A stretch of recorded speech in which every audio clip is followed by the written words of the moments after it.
Tresy. Secrets of Self-Made Millionaires.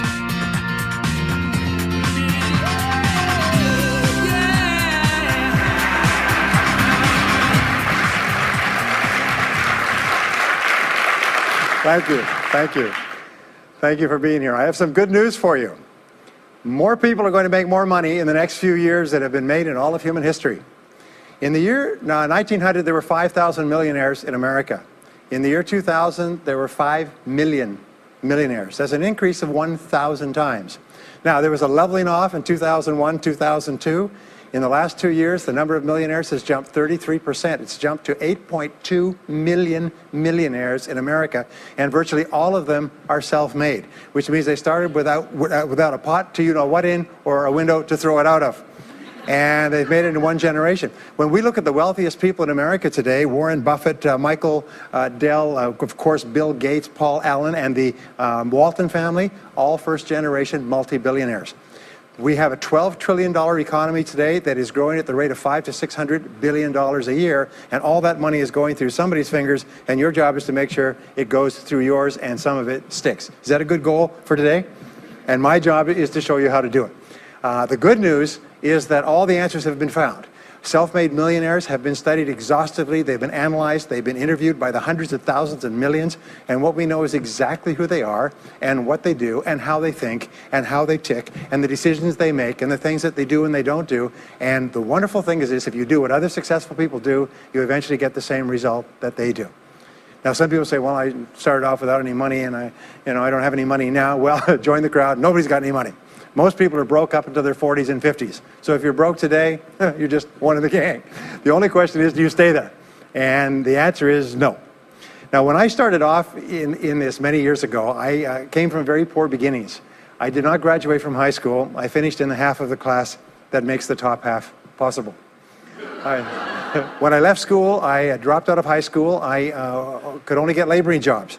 I was told, by the way, if you don't get a good education, you won't do well in life. Don't get good grades, you won't get a good job. Don't go to college, you won't do well, and so on. And I believed that for a long time until I found there's hundreds of thousands, millions of people who dropped out of high school who went on to become millionaires and billionaires as well. The reason I say that to you, by the way, is don't let it hold you back. Don't let any experience that you've ever had in your life act as a brake on your potential, because there's hundreds of thousands of people who've had it worse than you could ever dream of, who've gone on to accomplish wonderful things. So, I worked at laboring jobs for several years. I worked in construction. I worked on farms and ranches. I worked in factories putting nuts on bolts hour after hour. And one day, in a state of frustration, I began asking this question: why is it that some people are more successful than others? Now, in the Bible, there's the line that says, "Seek and ye shall find, for all who seek findeth. Ask and the door will be open." So I began asking other successful people, what are you doing differently from me? And they told me, and I did it, and I got better results. I got into sales when I could no longer get a laboring job, like many of you. And in sales, I noticed that one of the guys in my company was making 10 times as much as anybody else, and he was selling the same product out of the same office at the same price to the same people under the same conditions, and he was making 10 times as much as anybody else. So I went and asked him, what are you doing differently from me? And he told me, and I did it. Now, what I discovered, which changed my life and which brought us here today, is I discovered the law of cause and effect. The law of cause and effect, sowing and reaping, action and reaction, is the great universal or iron law of the universe. What it says is that everything happens for a reason, is that there are no causeless effects, is that even if we don't know what is causing the effect, we trace it back. It's the basis of the scientific process, of all medical research, of all marketing, of all business, is if you can define an effect that you want, you can trace it back and find somebody who at one time did not have that effect, and then find out what they did, and then do the same things, and you eventually get the same results. We say that success is not an accident. Failure is not an accident. Success leaves tracks. So if you just follow the tracks of other successful people, no matter where you're starting from, you eventually get to the same place that they get. Well, this was a shocker for me, because, and I learned later in psychology, by the way, that one of the two most important things we need to have to be happy and healthy is a sense of control, a feeling that we are in control of our lives, that things are happening for a reason, and a sense of coherence, a feeling that things fit together. Well, when I realized the law of cause and effect explained everything, I got, wow. So in sales, I went to the top of my sales force. I read and I learned, attended courses, and especially I applied what I learned. And then when I got into sales management, I again read the books and took the courses and asked for advice. And when I got into real estate and importation and development and manufacturing and distribution and a whole series of businesses over the years, the first thing I did is I asked, how does it work? How do people succeed in this field? And then I buried myself and immersed myself. I spent hours and hours and hours studying, and then I did what the most successful people did. Interesting point. We say that nature is neutral. In other words, nature doesn't care who you are. It doesn't care if you're tall or short or male or female or black or white, educated or uneducated. Nature doesn't care. All that nature cares is that you do what successful people do. It's like making a recipe. Nature doesn't care if you follow a recipe. If you follow the recipe exactly, you get the dish. Nature doesn't care who's doing it. And that's the wonderful thing about our society. It's basically like justice. It's blind, is nature doesn't care. In fact, there are a lot of people who are not as smart and not as talented as you who are doing vastly better than you, not because they're better, but because they're just following proven success methods. There's nothing that will make you madder than to see somebody who's dumber than you, who's making more money than you, right? Have you had that experience? So what we do is we use proven success methods. We just find out what they are, and we do them over and over again. Quick point, nothing works the first time, okay? Please understand that. Nothing works the first time. What is the average number of times that a person tries with a new goal before they give up? Can you guess? Well, the average is less than 1, because most people give up before they try even once. They say, that's a great goal. I'd love to be financially independent. And then they give up. They don't even try. They say, but I couldn't because of this and because of that and so on. And then they move away to a wonderful place called Someday I'll. You ever heard of Someday I'll? Someday I'll start saving money. Someday I'll get out of debt. Someday I'll lose weight. Someday I'll start a business. Someday I'll get serious about my finances. And most people live on Someday I'll. Your job and my job is to vote yourself off the island, right? And we start taking control of our lives. Well, about some years ago, I was called by a major businessman, and he asked me if I would do a talk for his 800 entrepreneurs that own separate franchises within his organization on how to become a self-made millionaire. And I said, sure. When you're a young speaker, you agree to speak on any subject. Sure, I'll speak on that subject. Now, I was just like most people. When I was young, I wanted to be a millionaire by the time I was 30. And when I hit 30, I put it off to 35. And as I got to 35, you put it off to 40, and then you kind of just don't look at it anymore. You forget about it and feel the deck is stacked against you.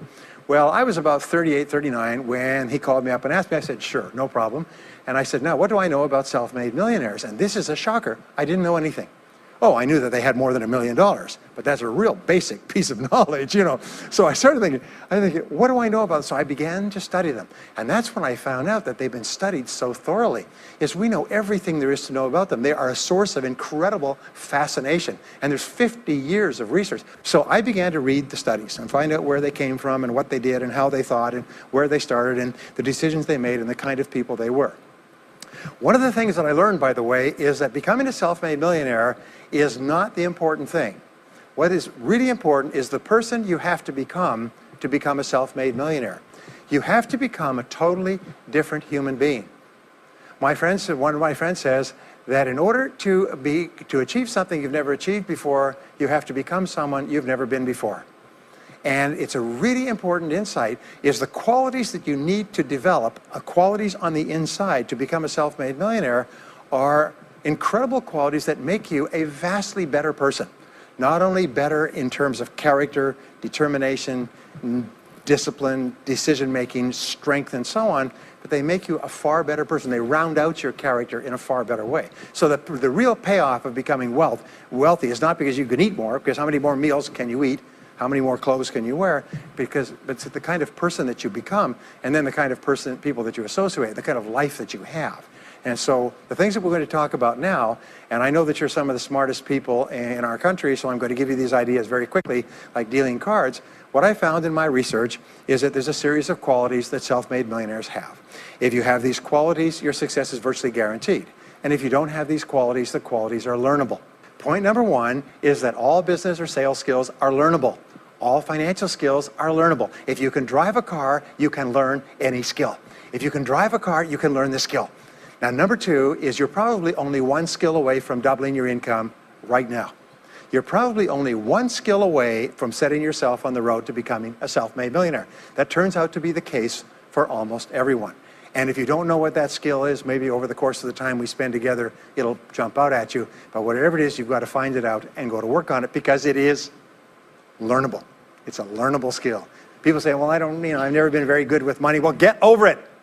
The fact of the matter is, you can learn what you need to learn to achieve anything that you want to achieve. So, the success secrets of self-made millionaires. Give yourself a score of 1 to 10, and if you are weak on one of these, it can be enough to hold you back. If you're strong on all of these, then there's no limit to what you can accomplish. The first is to dream big dreams. Dream big dreams. Practice what is called back from the future thinking and project forward. Develop a vision of yourself as happy, healthy, wealthy, thin. Practice what top people practice, which is what is called idealization. You project forward several years and that you imagine that your life is perfect in every way. Imagine that you have no limitations. Imagine that you have all the time and all the money and all the friends and all the contacts and all the education, all the experience, and that you could be or have or do anything you want in life. If you could, what would it be? If your life were perfect in 5 years, what would it look like? How much would you be earning? How much would you be worth? What kind of a family life would you have? What kind of health would you have? What kind of car would you be driving? What would your life be like if you could wave a magic wand and make it perfect in every way? Now, what we have found is this is the starting point of great riches, and it's the starting point of great success in life, is for you to have a dream or a vision of a wonderful future. Here's an exercise that we give people in our audiences, is take a sheet of paper and make up what is called a dream list. Now, imagine this is kind of like a kid's Christmas list, and that it just allows you to just run wild and just write down everything that you could think of that you could possibly want. I had a friend who I taught this to, and he got so excited about it, he bought a spiral notebook, and he began writing. And he'd go through the newspaper, and every single thing he saw in the newspaper that was nice, he wrote it down as a goal. He ended up, first time through, with 330 goals. By the end of the month, he had 500 things that he wanted. The interesting thing was that his life exploded. He activated the law of attraction, and he began to attract into his life people, circumstances, ideas, resources, insights that began to move him toward the accomplishment of the goals and began to move the goals toward him. Number 2 is to do what you love to do. Whenever you find people who are really successful in life, they're people who do what they love to do. They love their work. The great rule for success in life is to find something that you love to do and then find a way to make a living doing it. Now, when you find what you love to do, it'll be something that gives you energy, it motivates you, it enthuses you. It's probably something that you were meant to do from the time you were born. And when you ask self-made millionaires, what sort of work do you do? They'll often say, I've never worked a day in my life. I just do what I like to do. I had a graduate in my course once who came up to me and said, that's interesting. He said, when I was a little boy, I loved to study airplanes. He said, I got airplane books, and I had airplane models, and I had toy planes, and then I got into competitions with remote-controlled planes. He said, when I grew up and went to school, I studied aeronautical engineering. He said, today, he said, I'm 35. He said, I own 3 companies. One builds small aircraft. Another one repairs and services small aircraft. Another one is in leasing and chartering small aircraft. He said, I've never worked a day in my life. He said, I've just played with planes since the time I was a kid. So one of the things that you can do is go back to the time when you were young, as a child between the ages of 7 and 14, before you discovered boys or girls, and what is it that you really love to do? And you'll often find that within that is something you're supposed to do as an adult. Number 3 is commit to excellence. Now, this is really, really important, and I had a hard time with this as a young man because I was never good at anything. I was never picked for any team, and if I was picked, I was the first person cut. I got lousy grades in every class. I got fired from multiple jobs. I even got fired from a job pumping gas once. Can you imagine that? Being fired for pumping gas because you're no good. They came out and said, you're no good at pumping gas. How can you be no good? Little old ladies can pump gas, and here I was no good at pumping gas. Anyway, so I got fired. I went from job to job, and then I discovered that all people who are successful are excellent at what they do. You know the old question they asked Willie Sutton, the bank robber, why do you rob banks? He said, well, that's where the money is. Well, being in the top 10% is where the money is. So what you have to do is you have to pay any price and make any sacrifice to get into the top 10% in your field. Now, here's the good news. If you're doing what you love to do, you will want to be in the top 10% in your field.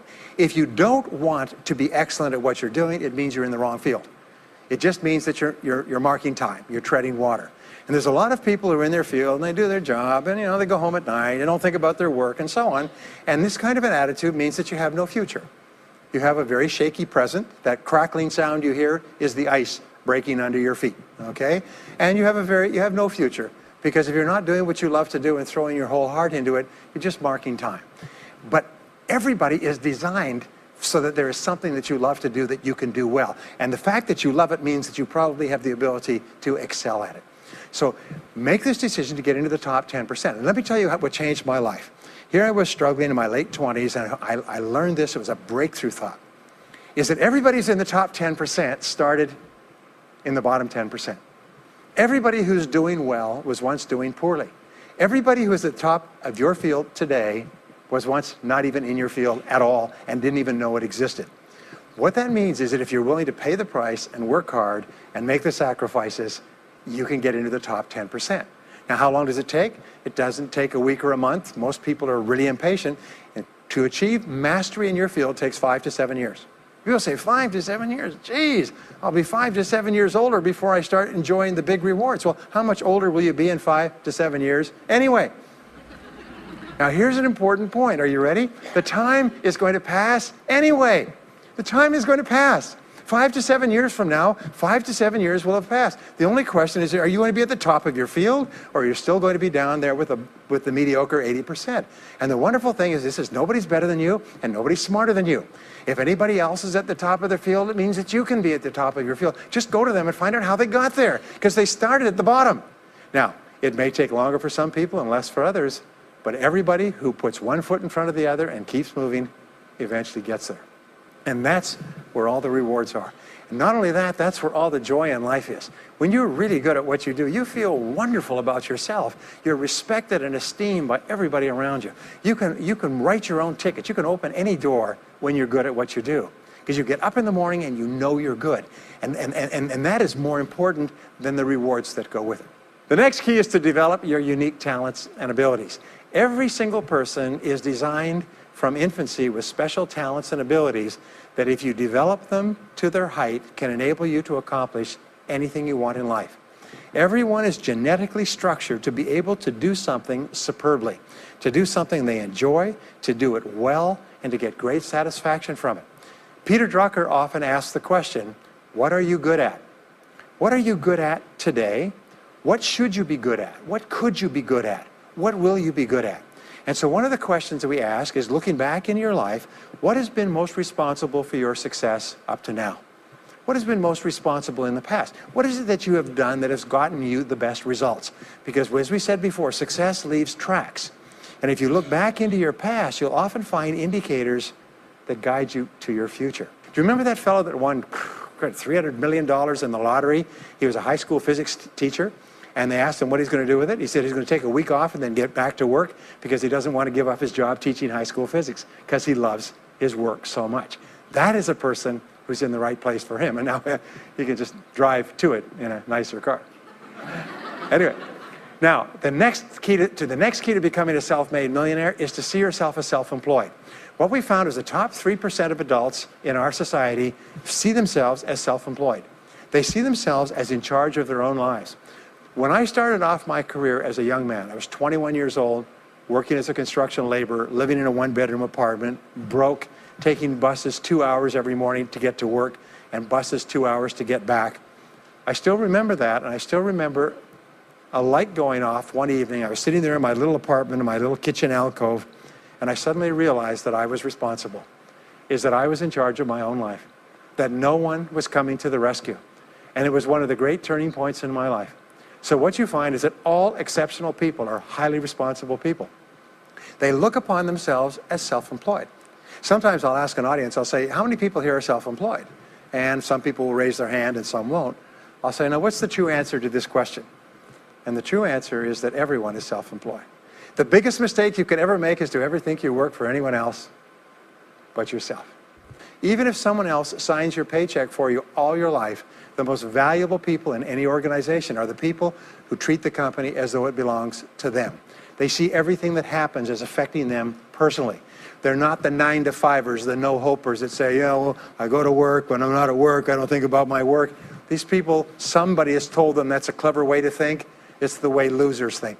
Winners think about their company, and when they're not there, they think about how they can do it better. When something happens in their company, they take it personally because they see themselves as highly responsible. As a result, they're paid more, they're given more educational opportunities, they're promoted faster, and these are the people that eventually, like cream, rise to the top of every organization and every industry, the top 3%.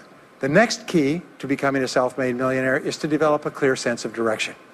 Developing a clear sense of direction means that you need to become intensely goal-oriented. We find that all successful people are goal-oriented. There's an old saying, you can't hit a target that you can't see. You've got to know what you want in every area of your life. Some years ago, I worked with the Hunt Oil Company in Texas. The Hunt Oil Company was founded by H.L. Hunt, who became the wealthiest, self-made, multi-jillionaire billionaire in the world. At his peak, he owned 200 companies and had a royalty income of $3 million a day. Most phenomenal man, by the way. And he was interviewed by a friend of mine on television before he died in the early 70s. And he was asked, what are the secrets to success? He said, the keys to success have only been two through all my life, and I will tell you what they are. He said, number one, he said, decide exactly what it is you want and write it down and make a plan to achieve it. And number two is determine the price you're going to have to pay to get it and then resolve to pay that price. Now, where the law of sowing and reaping cause and effect, I learned an additional point to that. I learned that your current life today is the result of the price you've sown up to now. Is whatever you've put in, you get out. So whatever you're getting out today is a result of what you've put in. If you don't like what you're getting out, what you have to do is you have to put in something different. What I found is this, is that life is always just in the long run. So therefore, life says this, is there's a price you have to pay, and there's two qualities. First of all, you have to pay the price in full for your success of study, preparation, hard work, and so on. And second of all, you have to pay the price in advance. You don't get it afterwards. The way the world works is first you put in what you need to put in, and then you get out the rewards. So you have to ask yourself, what is the price that you have to pay to achieve the success that you desire? And you have to write it down and make a plan and work on it every day. Now let me give you a quick exercise, which is my only take-home or homework exercise for our time together. I want you to take a piece of paper like this and write down 10 goals that you'd like to accomplish in the next 12 months. Write the word goals and today's date at the top of the page. Write down 10 goals you'd like to accomplish, and then ask yourself this great question. If you could only accomplish one goal on this list, but you could accomplish it within 24 hours, which one goal would have the greatest positive impact on your life? Now this is a great question because it'll usually jump out at you. You say, that's the one. If I had this, that would have more of an impact on my life than anything else. Sometimes it's a financial goal, sometimes it's a health goal, sometimes it's a relationship goal. But whatever it is, put a circle around that goal and then turn the page over and write it at the top of the page. Set a deadline on the goal, make a list of everything that you could think of to do to achieve the goal, and then begin working on your list. And here's the kicker, do something every day. Do something every day that moves you one step forward towards your major goal. My promise to you that this exercise, selecting your most important goal, making a plan, and working on it every day, will change your life in ways that you cannot imagine. They say that people begin to become great when they determine their major definite purpose, their number one goal, and work on it every day. It is the secret to becoming a self-made millionaire. It's the secret to great success in life. My promise to you is a week, a month, a year from now, you'll look back and you'll be absolutely staggered at the difference it makes. I was giving a seminar not long ago, and a gentleman came up to me. He said, you know that goal-setting exercise? It changed my life 10 years ago. He said, I was broke, I was divorced. He says, I was an alcoholic, and somebody dragged me to one of your seminars. He said, and I did that exercise and I picked my major goal. He said, it changed my life. I said, in what way? He said, today, he said, I'm worth $40 million. I said, wow. He said, yes, and I owe it to that lesson. Next is refuse to consider the possibility of failure. It's the most amazing darn thing is that the fear of failure is the greatest single obstacle to success in adult life. And it's not failure itself, because each one of you is a professional failure. Each one of you has failed over and over and over again. Isn't that true?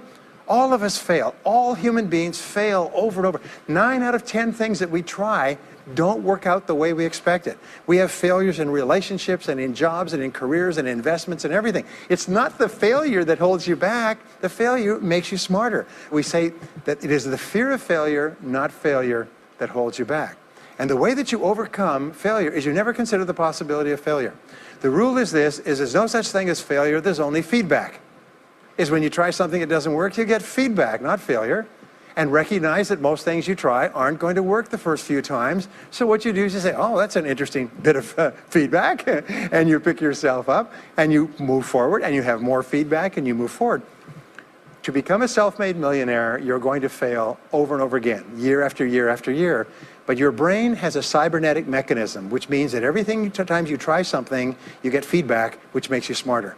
And when you try something else, you get feedback, which makes you smarter. And eventually, you reach the point where you're too smart and you stop making mistakes. You start to do more and more things right and fewer things wrong. But you can't get there unless you have experienced the failures.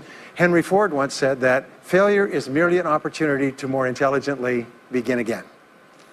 Now, let me pass on one great rule to you, which has been discovered in interviewing self-made millionaires. Self-made millionaires look into every failure for something good. They say there's got to be something good in this that I can benefit from, and surprise, surprise, they always find it.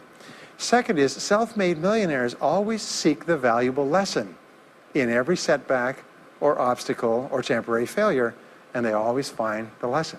Now, what do failures do? Failures whine and cry and think about what they've lost and blame their problems on someone else. Successful people say, what can I learn from this that will make me smarter next time? And my promise to you, those who seek find, is that if you go looking for a valuable lesson in the biggest problem that you're facing today, you'll always find the lesson. Here's another possibility. Your biggest problem today could be the biggest gift that you have ever received, because it may contain within it the lesson that will make you successful.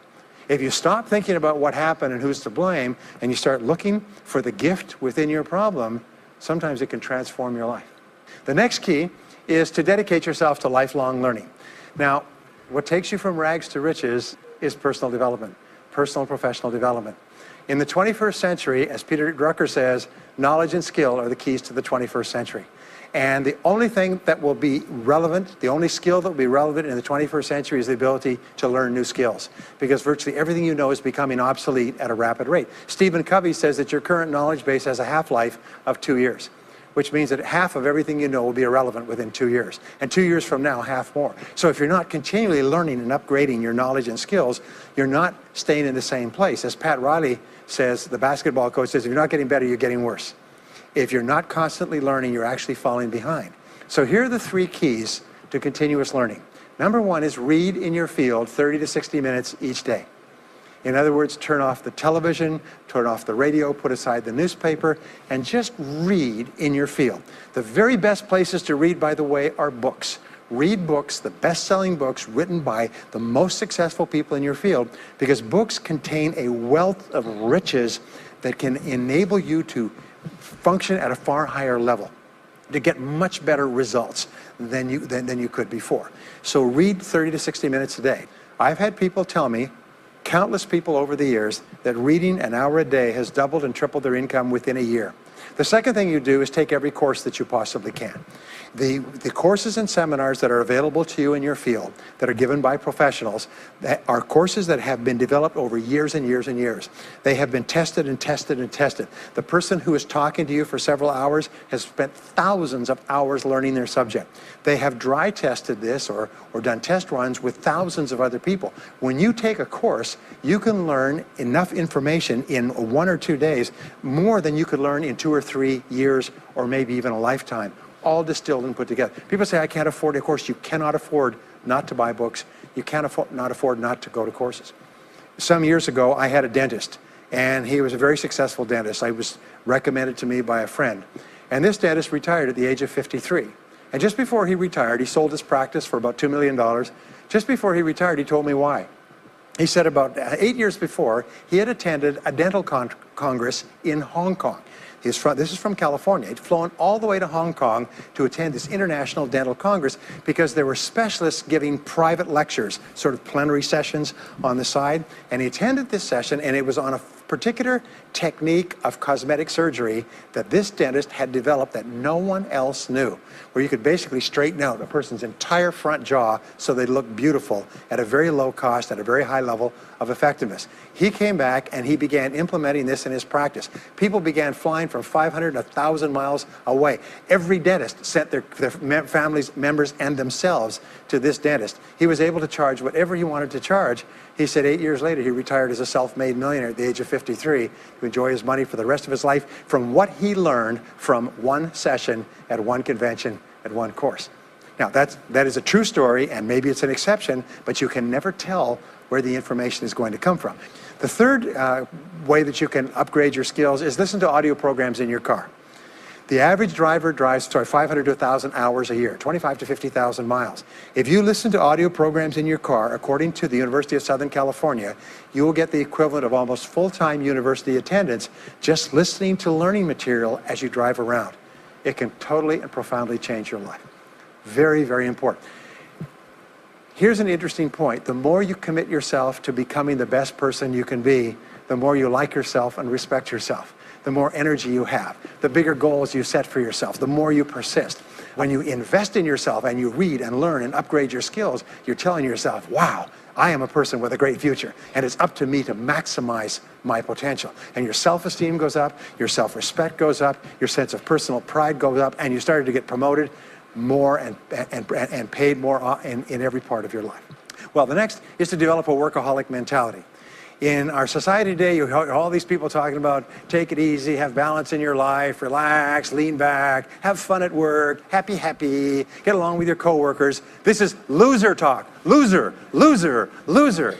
Now, there's a time in your life when you can back off, all right? You can take it easy. But that's when you've made it, not before you've made it. Because before you've made it, you're in a competition with hundreds of thousands of millions of other people, like at the Olympics, who also want to make it. And in order for you to win, you are going to have to work harder and work better and work smarter than they do. So the rule is to develop a workaholic mentality. What does this mean? It means that you start a little earlier, you work a little harder, and you stay a little later. Use what I call the 40-plus formula. The 40-plus formula says that working 40 hours a week gets you survival, and that's all. You work 40 hours a week, you survive. You make no progress. You don't go ahead. You just barely hang on. Every hour that you invest in your work or yourself over 40 is an investment in your future. So you can tell what your future is going to be with unerring accuracy by looking at how many hours over 40 you put in. Now, how many hours does the average self-made millionaire in America work until he passes the $1 million mark? 59. Some of them work 70, 80, 90. The average is 59 hours. How much does the average top executive work? 59 hours. So that's rule number one, is the hours you put in over 40. If people say, well, my office is locked and I can't get in more than 40 hours a week, then good. Then spend the rest of the time investing in yourself, getting better at your work when you do it. Now, here's my second principle, and this principle changes your life. It is this, is work all the time you work. When you work, work, don't play. Fully 50% of working time today is wasted, and it's wasted in idle conversation, personal business, family phone calls, surfing the internet, reading the newspaper, drinking coffee, long lunchtimes, coming in late and leaving early. And then the other 50%, you're scrambling because you're behind because you've wasted so much time fooling around. Now you start to work, and you don't work on high priority tasks. You try to get rid of all the little stuff. So what happens is the big tasks begin to build up like an avalanche overhang, and they cause enormous stress. And you go home at night and you're thinking about this job, I've got to get this project finished, but I can't discipline myself to stop talking to my coworkers. Every time one of them comes in, I like automatic, like a conditioned response, it's blah, blah time. Chatter, chatter, chatter, chatter, chatter, chatter, chatter, chatter. No, what you have to do is work all the time you work. If someone comes in and says, hey, you've got a minute to talk? You say, yes, but not now. Why don't we talk after work? Meanwhile, I've got to get back to work. I'll tell you what, why don't you go down the hall and ruin his career? But don't stand here and ruin mine. It's really important. There's a great story of a little girl goes to her mother and says, Mommy, why is it Daddy always brings his briefcase home and he works in the evenings and he works on the weekends and he doesn't spend any time with the family? And she says, well, honey, you have to understand, Daddy can't get all his work done at work, so he has to bring it home. She said, why don't they put him in a slower class? Next key is to get around the right people. This is a key for becoming a self-made millionaire, is get around the right people. Dr. David McClellan at Harvard did studies for 25 years looking into why it is that some people succeeded greatly in life. What he found was as much as 99% of your success in life is going to be determined by what he called your reference group. Your reference group are the people with whom you habitually associate. They're the people that you associate with at work, the people you associate with home, your church, your political party, your social circle. What he found in working with people is that changing a person's reference group totally transformed the way they think. Why? It's because we are like chameleons, and we absorb through the skin the attitudes, the opinions, the behaviors, the style of dress, the style of speech of the people with whom we associate most of the time. If you start to associate with winners most of the time, you find that they have a totally different worldview. They're positive, they're upbeat, they're focused, they're learning, they're growing, they're positive at what they're doing, and you start to become like that. We know that our relationships determine 85% of our happiness or unhappiness in life. In other words, if you have bad relationships, personal relationships, they will drag you down worse than a sea anchor. If you work for a bad boss, it'll destroy all your joy in work. If you have one negative coworker, they found that one negative person in an office can cast a blackness over the whole office because of his or her negativity.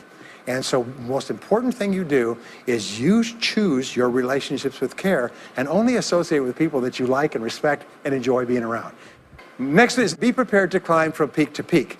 One of the keys to becoming a self-made millionaire is to realize that life is never one continuous train. It's always up and down. So it goes up. Like if you climb a mountain peak, you have to go down into the valley before you climb the next peak. So all of life is cycles and trends. All of life is cycles and trends. And there's up cycles and there's down cycles, and there's up trends and there's down trends. The question is, what is the general direction of your trends? We say this, is that life is 2 steps forward and 1 step back. Successful people focus on the 2 steps forward, and then they protect themselves on the downside. They build up cash reserves. They put in stop-loss orders on their stock market. They very carefully watch what they're doing, so they try to maintain that 2 steps up, and then they make sure that the 1 step back is not so far. And then they want to make sure that this curve is generally upward, so that each time there's a step back, they're still further ahead than they were before. The next one, which is to develop resilience and bounce back. Developing resilience and bouncing back is one of the key qualities of self-made millionaires, because as I said right at the beginning, most things won't work. This is a very interesting point, is that you're going to be knocked down over and over again. And what we know, as my friend Charlie Jones says, is you have to bounce, don't break. And when things go wrong, bounce. And so what I learned many years ago was this interesting technique of what is called mental rehearsal. And mental rehearsal says that you mentally prepare for the inevitable downturns before they occur. So you say, all right, in the course of life, things are going to go wrong, but when they do, I'm not going to become upset. I'm not going to get mad or angry or anything else. I'm just going to take it and learn from it and pick myself up and keep going. Sometimes I ask this question, does anybody here have any problems? Everybody says yes, everybody's got problems. Well, here's the rule, is all of life is a continuous series of problems. They never end. The problems just keep on coming, like the waves of the ocean. The only break in this unbroken series of problems will be the occasional crisis. So life will be problem, problem, problem, problem, problem, problem, crisis. Problem, problem, problem, problem, problem, crisis. It's like the waves of the ocean. 6 problems and a crisis. 6 problems and a crisis. Which means that everybody here is either in a crisis right now, has just gotten out of a crisis, or is just about to have a crisis. So what we have found is this: the hallmark of superior people, 30 years of research, is how you respond to a crisis. How you deal with problems and how you respond to a crisis. And what we have found is this, is superior people look for the solution to every problem. They don't allow themselves to become upset and angry when something goes wrong. They say, okay, what's the solution? And they become intensely solution-oriented. When you have a very intense problem, that stimulates creativity to solve the problem. So what you do is you write and define the problem clearly. If you have a problem, you say, wait a minute, what is my problem? What is it that I'm worried about? And write it down. And the very act of defining a problem clearly often triggers the solution to the problem. One last technique that I want to give you with regard to your major definite purpose. And if you only do these two things as a result of our time together, they will transform your life. You've already identified the one goal that can have the greatest positive impact on your life. Now what you do is you take that goal and you write it at the top of a page in the form of a question. And you say, let us say your goal is to double your income. That could have a major impact on your life. You say, what are all the things that I could do to double my income in the next 12 months? Write it as a clear question. Even better, if you're earning $50,000 a year today, write, what could I do to earn $100,000 over the next 12 months? The more specific the question, the better. Then you devote yourself to writing 20 answers to this question. You must write a minimum of 20 answers. Work harder, work smarter, start earlier, stay later, change occupations, upgrade my skills, whatever it is, keep forcing yourself to write till you've written 20 answers. We call this mindstorming. The first 3 to 5 answers will be easy. The next 3 to 5 answers will be difficult. The last 10 answers will be incredibly difficult. But I have given this exercise to people who've gone on to become millionaires so many times I've lost track, because they often find that the 20th answer changes their whole life. And if you've ever done this once, it's absolutely staggering. More people have become millionaires with this simple idea of mindstorming, what I call the 20 idea method, than any other single method of creative thinking ever discovered. Once you've got your 20 answers, pick one answer and take action on it immediately. Once you've got, it doesn't matter what it is, just take one answer and take action on it, and that will keep you thinking and acting creatively all day long. The next key to becoming a self-made millionaire is to become an unshakable optimist. An unshakable optimist means that you think and talk about what you want most of the time. Optimists think and talk about what they want. They look for the good in every situation. They seek the valuable lesson. They're constantly feeding their mind with great ideas, which opens up new perspectives. What I have found is that optimists have 3 wonderful qualities. Number 1 is they learn more things. As a result, they dramatically increase the likelihood that they will learn the right thing at the right time. Number 2 is they try more things, which dramatically increases the likelihood that they'll try the right thing at the right time. And number 3 is they persist. They never give up. Optimists make a decision that once they've decided they're going to become wealthy, they just never stop until they achieve that goal. Now, will they have many setbacks and obstacles and difficulties? Do you know that almost everybody succeeds in a different direction from what they originally intended or from what they originally thought? But they just keep going. Almost like a football player running down the field, running, blocking, changing, moving back, forward, continually, but never loses sight of the goal. So optimists learn more things, try more things, and persist longer. I want to leave you with the last 2 qualities of self-made millionaires. Second to the last quality is that they develop the qualities of courage and persistence. I said before, the biggest single obstacle to success is the fear of failure. The antidote to the fear of failure is the habit of courage. And what we know is that you need 2 types of courage to succeed. The first type of courage is the courage to begin. It's the courage to launch with no guarantees of success. Someone once said that if all obstacles must first be removed, nothing will ever get done. So successful people are willing to think, plan, make decisions, and then take action with no guarantees. We say leap and the net will appear. Take action with no guarantees and then learn. The second part of courage is the courage to endure. It's the courage to persist. It's the courage to keep on keeping on. It's to make the decision in advance that you will never give up. No matter what happens, you will never give up. You will get knocked down over and over again, but you'll never give up. And the interesting thing is if you make that decision in advance, you'll find yourself continually bouncing back. So courage means the courage to begin and the courage to endure. And the final quality of self-made millionaires, and Napoleon Hill called this the master key to riches. After studying 500 of the richest people in American history, he said it's the quality of self-discipline. It's the ability to make yourself do what you should do, when you should do it, whether you feel like it or not. The quality of self-discipline is the quality that will make you a big success. It's the ability to force yourself to do what you know you should do. And here is the wonderful discovery. Persistence is self-discipline in action. Every time you persist, you build your self-discipline. Every time you practice self-discipline, you build your ability to persist. And the 2 of them are tied into your self-esteem. So the more you persist, the more you like yourself. And the more you like yourself, the more discipline you have. And the more discipline you have in practice, the more you like yourself. As a result, the more you persist. And eventually you get onto an upward spiral where you become absolutely unstoppable. You reach the point where you know you can achieve the goal and nothing in the world can stop you. And every step that you take forward makes you stronger and stronger and stronger until finally people say, I know one thing about him, I know one thing about her. You cannot stop him or her. Once they decided they want something, they will not stop until they get it. And when you develop that quality, there will be nothing that is impossible to you. So let me just leave you with these last points. We're living at the very best time in all of human history. More people are going to make more money in the next few years than have ever been made in all of human history. More people are going to become millionaires and are becoming millionaires today at a faster rate than we've ever thought possible. And no one is better than you and no one is smarter than you. And if you do what other self-made millionaires do, then nothing in the world can stop you from eventually getting the same results as other self-made millionaires. And I hope you do. Thank you very much.